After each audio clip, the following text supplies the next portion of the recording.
علی محمد وآل محمد.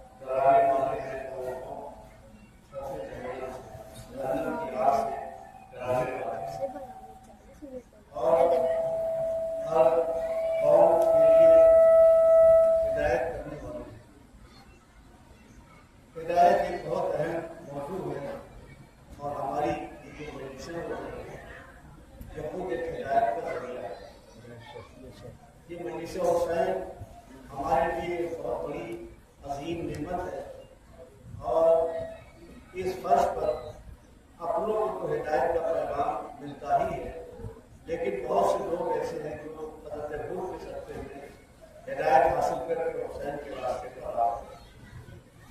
آج آپ دیکھیں کہ دنیا کی ہر قوم حسین کا ذکر کر رہی ہے۔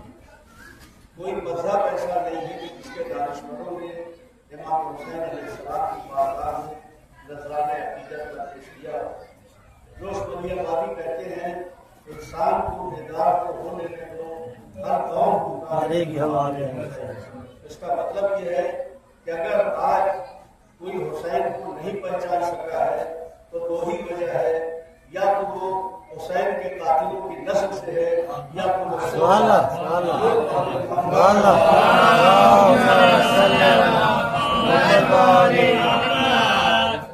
اس لیے کہ حسین کو قتل کرنے والوں میں نہ کوئی ہندو مذہب کا تھا، نہ یہودی مذہب کا تھا، نہ عیسائی مذہب کا تھا، کسی اور مذہب کے لوگوں نے حسین کو قتل نہیں کیا۔ قتل انہیں لوگوں نے کیا جو اپنے آپ کو مسلمان کہلا رہے تھے، مسلمان ہونے کا دعویٰ کر رہے تھے، اور یہی نہیں کہ مسلمان ہونے کا دعویٰ کر رہے تھے بلکہ وہ رسول کا جانشین اپنے آپ کو سمجھ رہے تھے کہ رسول کی جگہ بیٹھے ہوئے ہیں۔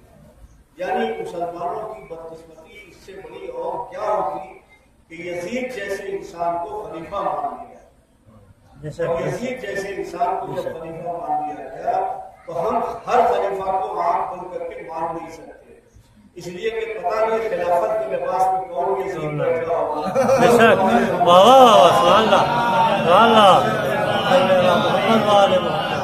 ہم ہر آنکھ بند کر کے ہر ایک کو دعویٰ کرنے کا خلیفہ ہے اسے ہم خلیفہ نہیں مان سکتے، نہ ہر حاکم کو ہم حاکم مان سکتے۔ ہمارے یہاں جو حاکم ہوگا وہ معصوم ہوگا، ایسا معصوم ہوگا کہ جس سے کوئی غلطی نہیں ہو سکتی، جس سے کوئی خطا نہیں ہو سکتی۔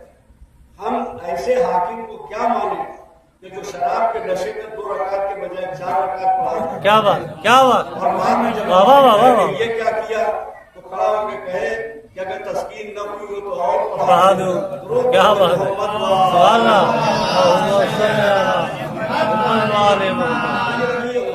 مسئلہ ہے۔ اور حسین کے نام پہ کیا جاذبیت ہے، کیا دلکشی ہے، کوئی بھی واقعہ ایک بار سنیے، 2 بار سنیے، 4 بار سنیے، 10 بار سنیے، دل بھر جاتا ہے۔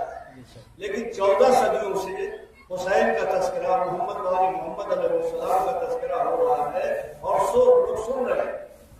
آپ یہ سمجھ لیجئے کہ اگر کسی کی مخالفت میں 3 طبقہ ہو، 3 طبقہ اگر کسی کی مخالفت میں ہو تو اس کے نام کو کوئی بچا نہیں سکتا۔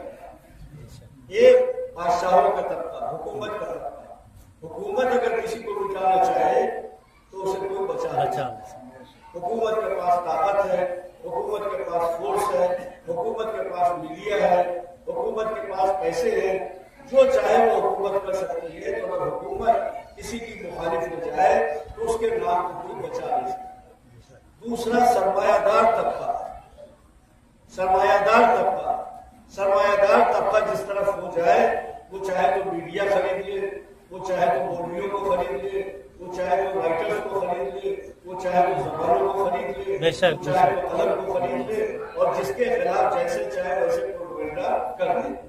تو ایک تو حکومت، دوسرے سرمایہ دار طبقہ، تیسرے میڈیا میڈیا اگر کسی کی مخالف ہو جائے تو ظاہر سی بات ہے کہ میڈیا اچھے کردار کو برے کردار میں تبدیل کر سکتی ہے. یہی وجہ ہے کہ حکومتیں اکثر میڈیا کو خرید لیا کرتی ہیں اور میڈیا بڑی آسانی کے ساتھ بک جایا کرتی ہے. حسین وہ ہیں جن کی دشمنی بادشاہوں نے بھی کی، جن کی دشمنی سرمایہ داروں نے بھی کی، جن کی دشمنی میڈیا نے بھی کی، مگر الحمدللہ نہ ان بادشاہوں کا پتہ ہے جو مخالف تھے، کا پتہ ہے جو حسین کے مخالف تھے، نہ اس میڈیا کا پتہ ہے جو حسین کی مخالف تھی. حسین کا پرچم آج بھی لہرا رہا ہے.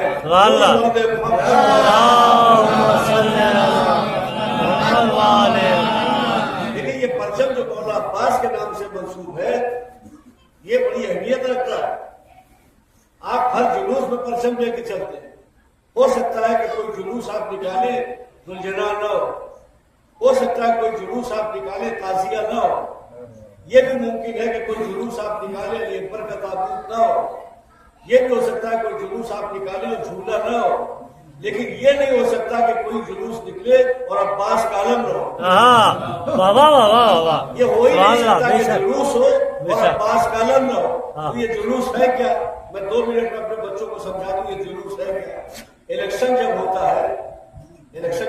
ہے تو سینکڑوں پارٹیاں روڈ پہ اور گھروں پہ اور دروازوں پہ اور محلوں میں گھومتی ہیں اور اعلان کرتی ہے جیتے گا بھائی جیتے گا، پارٹی والا جیتے گا بھائی جیتے گا، رسی والا جیتے گا. تو سینکڑوں پارٹیاں جیتے گا بھائی جیتے گا، کھربے والا جیتے گا، ہے نا. لیکن جب الیکشن ہو جاتا ہے تو ساری پارٹیاں گھر میں اور جو پارٹی جیتی ہوتی ہے کس کا نکلا؟ جتنے تھے سب ہار گئے، جیت گئے، جیتی ہوئی پارٹی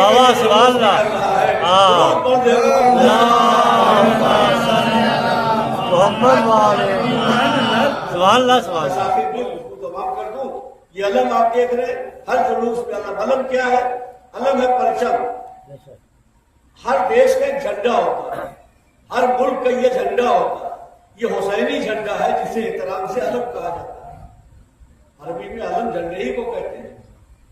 تو یہ ہر ملک کا جھنڈا ہوتا ہے. یہ کیسے پتا چلے کہ کس ملک کی سرحد کہاں تک ہے؟ جس ملک کا جھنڈا جس سرحد تک دکھائی دے سمجھ لیجیے اس ملک کی سرحد یہاں تک ہے. اب اگر یہ پتا لگانا ہے کہ حسین کی پاس کا علم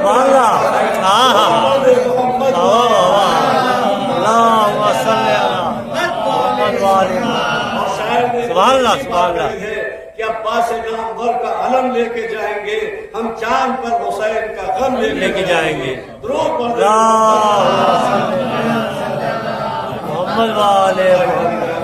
یقیناً آپ مسلسل حسین مظلوم کی عزاداری کی عبادت فرما رہے ہیں. پروردگار عالم اسے قبول فرمائے.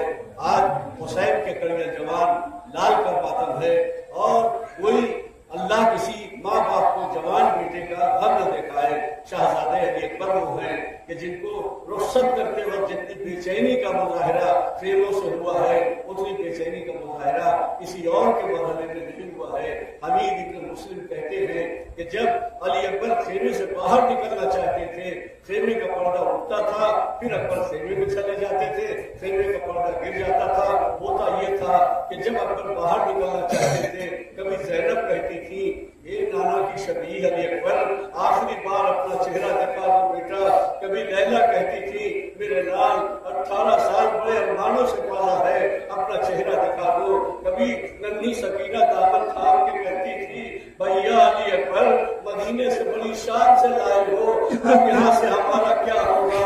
جاؤ بھیا خدا حافظ مگر ایک بار اپنا چہرہ دکھا دو. اور جب اکبر روانہ ہوئے مقتل کی طرف اور گھوڑے پر بیٹھ کر آگے چلے تھے تو انہیں محسوس یہ ہوا جیسے پیچھے پیچھے کوئی چلا آ رہا ہے. مڑ کے دیکھا تو دیکھا بوڑھا باپ کمر تھامے ہوئے چلا آ رہا ہے. یا علی یا علی یا علی. علی اکبر گھوڑے سے اتر گئے، پیچھے مڑے بابا کے قریب آئے. بابا ابھی تو آپ نے رخصت کیا تھا، آپ کیوں چلے آ رہے ہیں؟ عجب جملہ کہا حسین نے، اے بیٹا کاش تم بھی صاحب اولاد ہوتے تو تمہیں اندازہ ہوتا کہ جوان بیٹے کا دام کیا